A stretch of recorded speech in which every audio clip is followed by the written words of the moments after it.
Hello guys, আসসালামু আলাইকুম। কেমন আছেন সবাই? দেখেন তো পরিবেশটা কত সুন্দর, নিরিবিলি, খুব সুন্দর লাগতেছে। এটা হলো আমার সমুন্দি, সে জাল করতেছে, এটাকে বলে ঝাঁকি জাল বলে আর কি। তো আমরা আজকে মাছ ধরবো।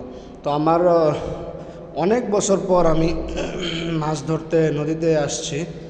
তো আমার শালা আছে, সমুন্দি আছে, তো ছোট ভাইরা আছে, সবাই মিলে আমরা মাছ ধরতে আসছি। তো ফিলিংসটাই অন্যরকম, যে একটা সময় মাছের পোকা ছিলাম আর কি, যে অনেক রকম মাছ ধরেছি, অনেক বেশি মাছ ধরেছি, মানে সারাদিন মাছ মাছ মাছ পড়ালেখা করতাম আর সুযোগ পেলে মাছ ধরতে যেতাম। তো ওই যে আজকে আমি পানিতে নামতেছি আর ভাবতেছি যে পারবো কি না, এত বছর পর মাছ ধরবো। তো ওই যে অলরেডি আমার শালা সমুদ্রে নেমে গেছে। তো আমি তো আস্তে আস্তে করে নামতেছি, যে লাল লাল টি শার্ট পরা, এটাই আমি লুঙ্গি পরে নিছি। তো ওরা তো কাঁচা হাত দিয়ে নিছে, আমি এখনও কাঁচা দেইনি। তো আমি ভাবতেছি যে দেখি কী অবস্থা। তো শুরু করলাম মাছ ধরা।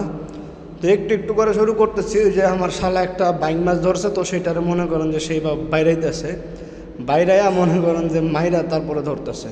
কারণ বাইং মাছ তো বোঝেনি, সে পিছলা যায় শুধু, এই তো ধরছে। আরেকটা বাইং ছিল ওইখানে, তো একটা চলে গেছে, আরেকটা আছে। তো আমি ওই তো পানিতে বসে রয়েছি।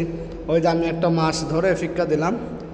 তো ওই যে আমার মামা মনে করেন যে আবার ধরছে, ধরা মাছটা আবার চলে যাইতে দিয়েছিল, তো ওইটা আবার ধরা হয়েছে আর কি। তো খুব ভালো লাগলো, ফিলিংসটা অন্যরকম ছিল। তো এরকম মাঝে মাঝে মাছ ধরতে